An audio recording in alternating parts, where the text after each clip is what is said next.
know that moment, the text that never comes, the email that starts with, "We regret to inform you," the silence after you pour your soul into someone's hands. Rejection doesn't knock. It detonates inside your chest like a psychological bomb, leaving you to pick up pieces of yourself you didn't know could shatter. Right now, you're probably replaying every word you said, every gesture you made, searching for the exact moment you became unworthy of love, success, or belonging. You've turned yourself into a crime scene investigator, and you are both the detective and the body. Your mind won't stop. It's 3 a.m., and you're dissecting conversations from 3 months ago, looking for clues. For the precise moment, you revealed too much, cared too openly, existed too loudly. You're conducting an autopsy on something that might have never been alive. The physical symptoms are real. That hollowing in your chest, the way food tastes like cardboard, how sleep becomes this foreign country you can no longer visit. Your body is grieving something your mind won't let you accept is gone. But Carl Jung saw something in this devastation that you cannot see yet. He understood that rejection isn't what happens to you. It's what happens within you. A violent awakening of something ancient and necessary. He wrote, "The most intense conflicts, if overcome, leave behind a sense of security and calm that is not easily disturbed. But first, you have to survive the intensity. First, you have to let the conflict reshape you from the inside out. The pain you're feeling isn't weakness. It's the first crack in a shell that was always too small for who you're becoming. And what emerges from that crack will either destroy you or transform you into something unrecognizable, something whole, something that can never be rejected the same way again." Jung called it the persona, that carefully constructed performance you've been giving since childhood. The agreeable one, the strong one, the one who has it all together. You've worn this mask so long, you forgot it wasn't your face. Think about it. Every job interview where you smiled while lying about your passion for corporate culture. Every relationship where you pretended their interests were yours. Every family gathering where you played the role assigned to you before you could speak. You've been method acting your entire life, and the performance has been flawless. Until now. Rejection rips it off without anesthesia. Suddenly, you're exposed, raw. The story you've been telling yourself about who you are lies in pieces at your feet. This is why rejection feels like death. Because something is dying. The false self you've been protecting with your life. You built that persona brick by brick. Every achievement that would make them proud. Every carefully curated response designed for maximum approval. Every moment you chose being liked over being real. The exhausting mathematics of being acceptable. And now, someone has declared it insufficient, unworthy, disposable. The rage you feel isn't just about them. It's about the years you spent constructing something that could still be demolished with a single no. It's about the thousands of small self-betrayals that didn't even buy you security. But here's what Jung knew that you're about to discover. That persona was your prison, and rejection just handed you the keys. He understood that we build these masks not to deceive others, but to avoid meeting ourselves. The persona isn't just social convenience. It's psychological cowardice. And rejection forces the confrontation you've been avoiding your whole life. The question is, whether you'll use them, or spend the rest of your life trying to glue the mask back together with even more desperate performances. There's something moving in the darkness of your psyche right now. Jung called it the shadow. Everything you've banished, everything you've deemed unacceptable, the jealousy you swore you didn't feel, the neediness you buried under independence, the rage you dressed up as disappointment. For years, you've been the psychological equivalent of someone pushing beach balls underwater, holding down every unacceptable emotion with exhausting vigilance, maintaining the fiction that you're evolved beyond such primitive responses. Rejection releases your grip, and everything you've been drowning resurfaces with violence. Watch what happens when you hear about your ex moving on. That violent twist in your stomach isn't new.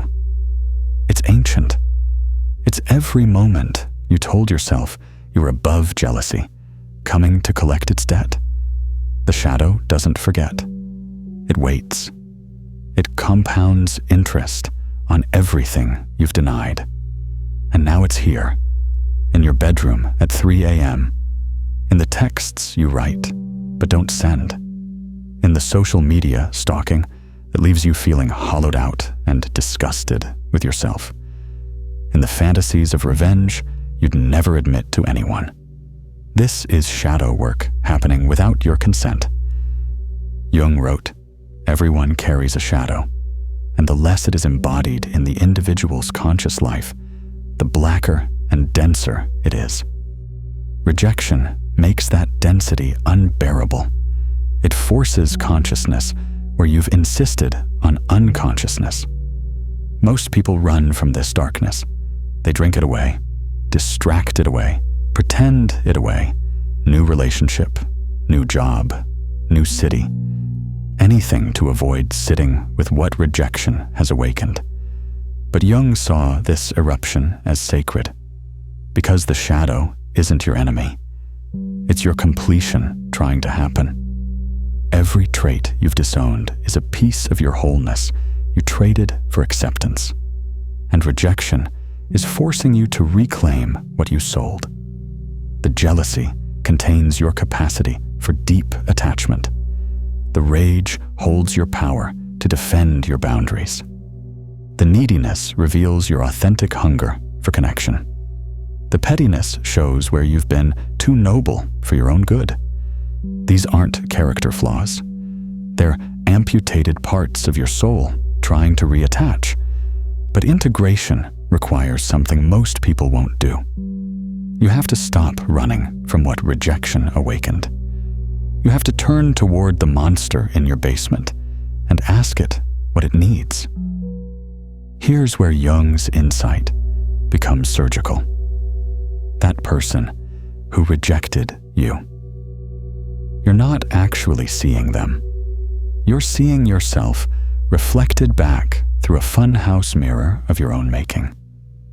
You project your own self-rejection onto them and then experience it as their judgment. They cancel a date. You hear, "You're too much." But they might have had food poisoning. They don't text back. You hear, "You're forgettable." But they might be drowning in their own chaos. They choose someone else. You hear, "You're fundamentally lacking." But they might be running from depth. Those voices aren't theirs. They're yours. They've always been yours. Jung understood that we unconsciously seek out people who will confirm our deepest beliefs about ourselves. If you believe you're unlovable, you'll find someone who struggles with intimacy.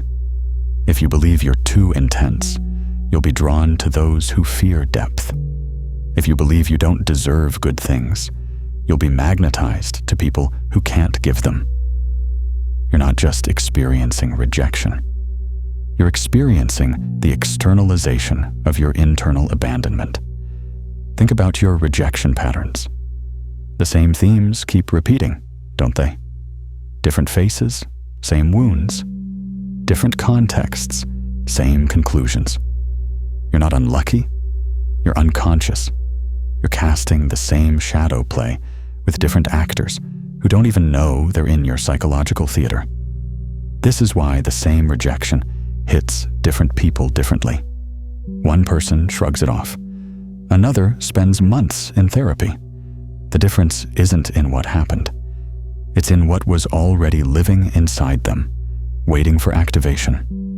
The person who rejected you didn't create your unworthiness. They revealed where you had already rejected yourself.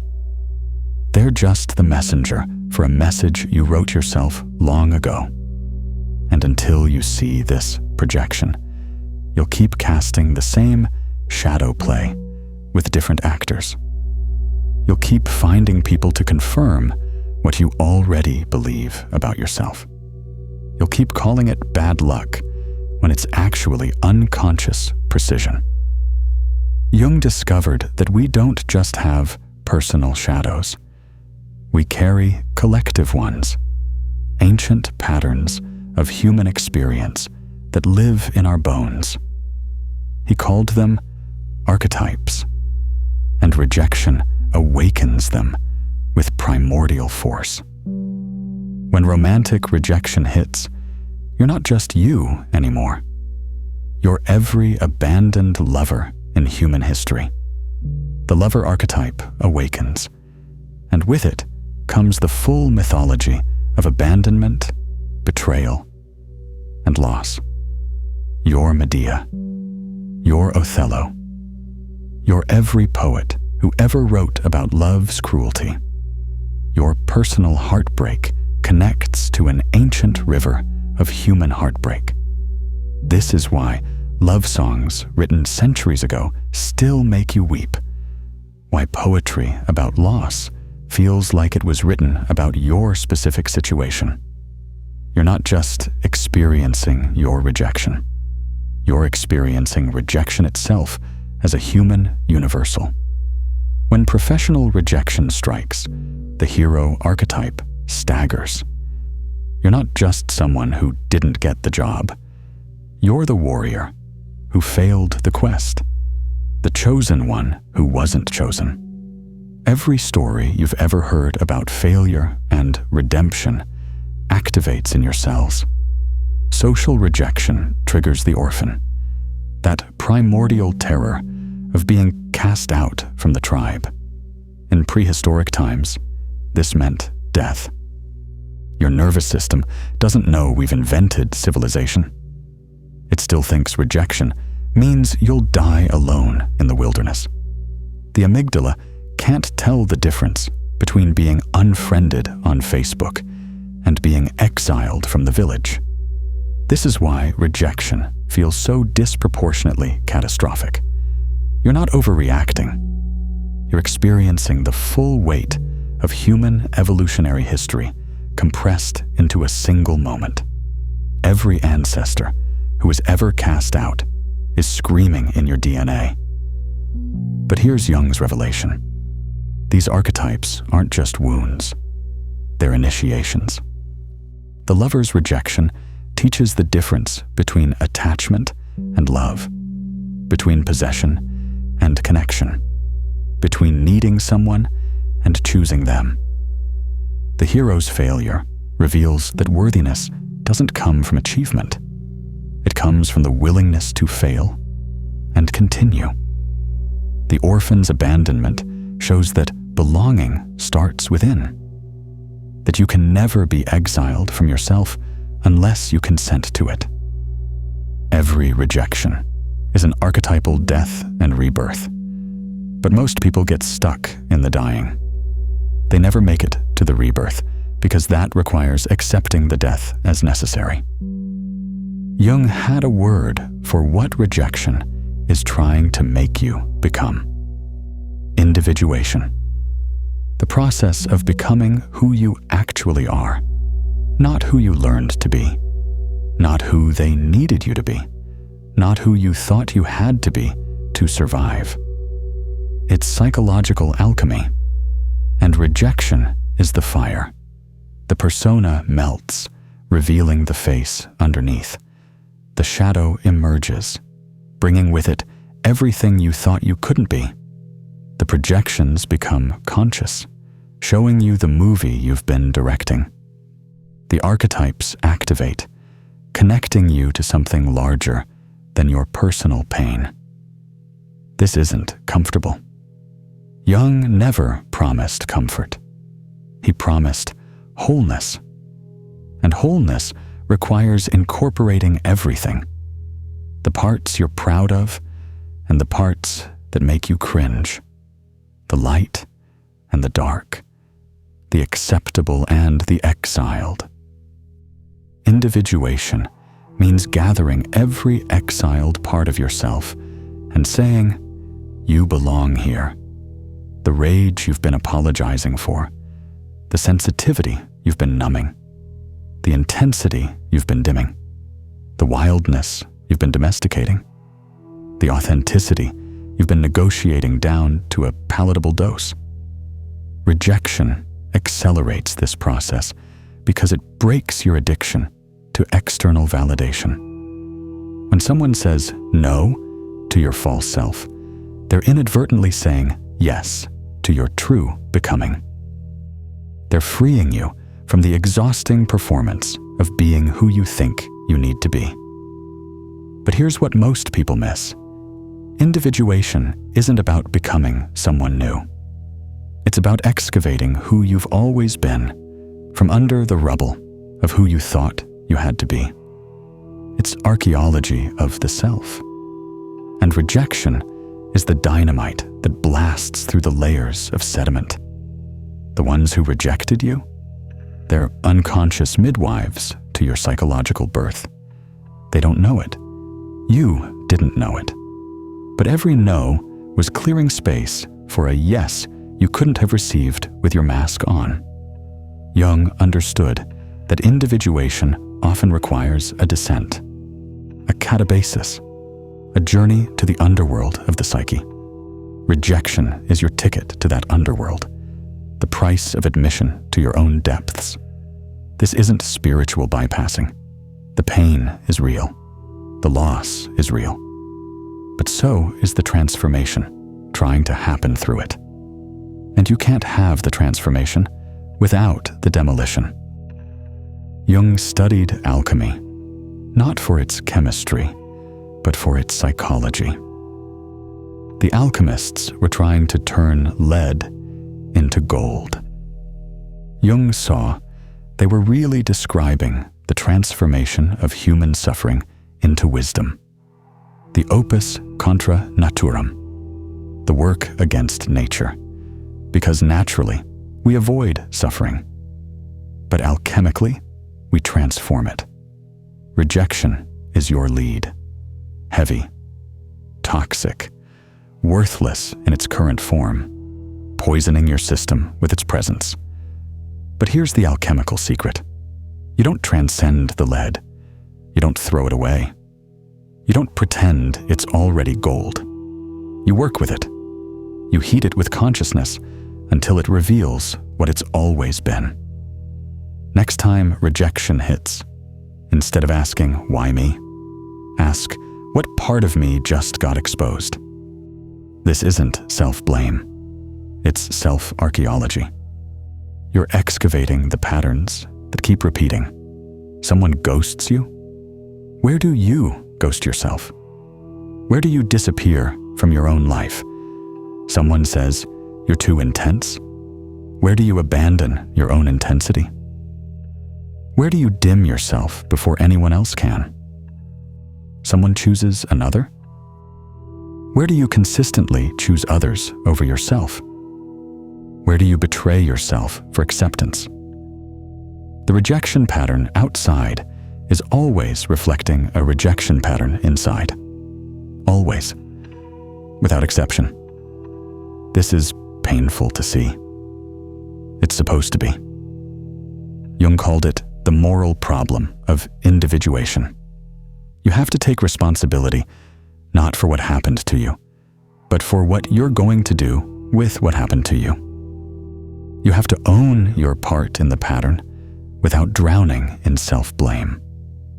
Most people want to be victims because victims don't have to change. Victims get sympathy. Victims get to be right. Victims get to stay the same while blaming others for their stagnation. But you're watching this because you're not most people. You're ready to use rejection as a mirror instead of a weapon. You're ready to see what you've been refusing to see. You're ready to alchemize the lead of your pain into the gold of your consciousness. Here's the real work Jung prescribed. Not meditation, not affirmations, not positive thinking, but active engagement with everything. Rejection brings up the via regia, the royal road to the unconscious. This is the work against nature. Your every instinct will be to run. Do it anyway. When jealousy arises, don't shame it. Interview it. Sit with it like it's a guest who's arrived with important news. What are you protecting? What do you need? What have I been denying about my capacity for attachment? When rage erupts, don't suppress it. Channel it. What boundary needs to be established? What truth needs to be spoken? Where have I been too nice for my own good? Write a dialogue with the person who rejected you. Not a real conversation, an imaginal one. Let them speak their psychological truth. Let yourself speak yours. Watch what emerges that you didn't know was there. Watch how they become a character in your internal drama. Watch how the conversation reveals more about you than them. Jung called this active imagination. It's psychological surgery without anesthesia. You're operating on yourself while conscious.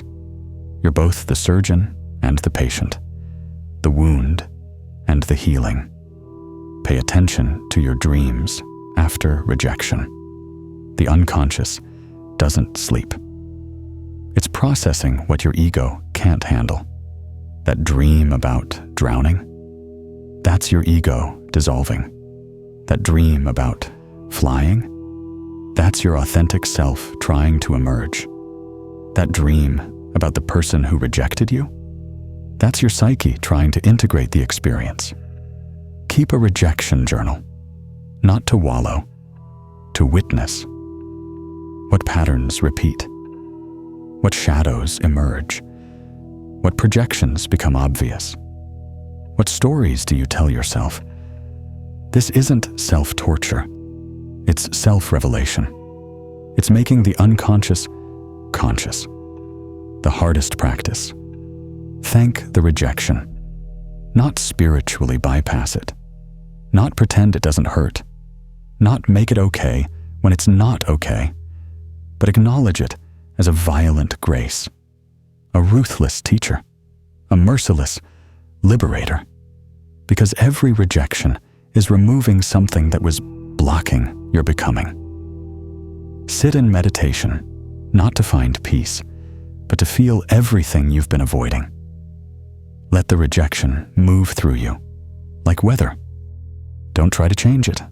Don't try to fix it. Just witness it. Watch how it transforms when you stop fighting it. Jung said, "The privilege of a lifetime is to become who you truly are." But he didn't mention the price. The price is everything you're not. Everything you've pretended to be. Everything you've performed to avoid rejection. Rejection is the bill collector, and the payment is your false self. Integration doesn't mean you'll never hurt again. It means you'll hurt differently, consciously, productively, alchemically. The pain becomes informative rather than destructive. It becomes a teacher rather than a torturer. The next rejection won't destroy you the same way. You'll feel the initial impact, the familiar neural pathways will light up. Your body will remember every previous rejection. But then something different happens. You'll witness it instead of becoming it. You'll see the persona crack and think, good. It was too small anyway. You'll feel the shadow rise and say, welcome back. What do you need to teach me? You'll notice the projection and ask, what am I seeing about myself? You'll sense the archetype activate and wonder, what ancient pattern am I living? This isn't enlightenment. It's consciousness. And consciousness doesn't make you immune to pain. It makes you capable of transforming pain into power, into wisdom, into depth. The people who rejected you will never know they were part of your individuation.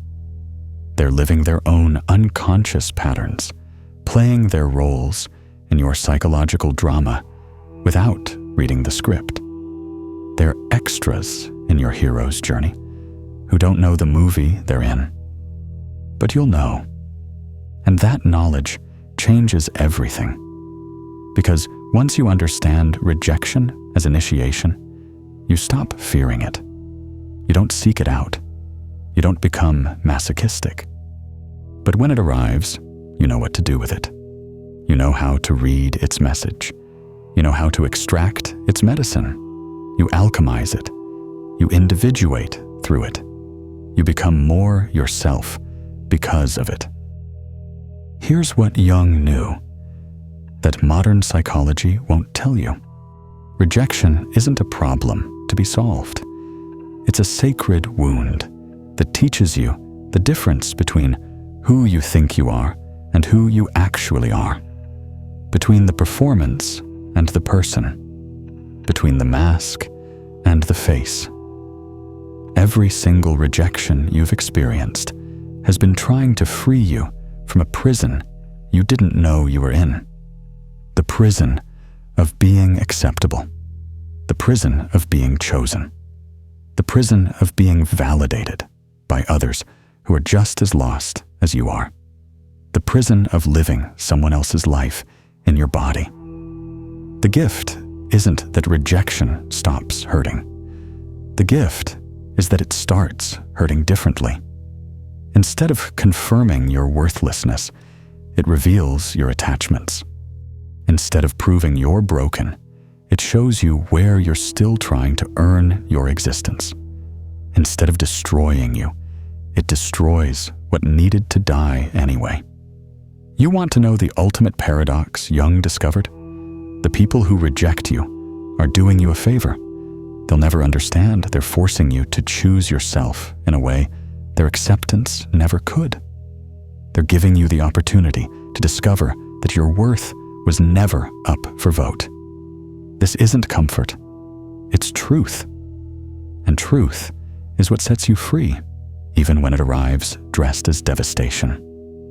So the next time rejection comes for you, and it will come because it's supposed to come, remember this: you're not being diminished.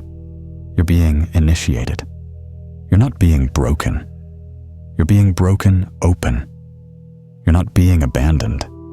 You're being returned to yourself. And what emerges from that opening isn't who you think you should be. It's who you've always been, waiting for permission to exist without apology, without performance, without the exhausting mathematics of trying to be enough for people who don't even know who they are. Jung would lean back in his chair, light his pipe, and say one final thing. The most terrifying thing is to accept oneself completely. Rejection makes that terror unavoidable. And that's exactly why it's sacred. The wound is the place where the light enters. But first, you have to stop trying to close it. First, you have to let it teach you everything it came to teach. And when you do, you'll understand that rejection was never your enemy. It was your becoming in disguise. The rejection isn't the ending. It's the beginning of who you actually are.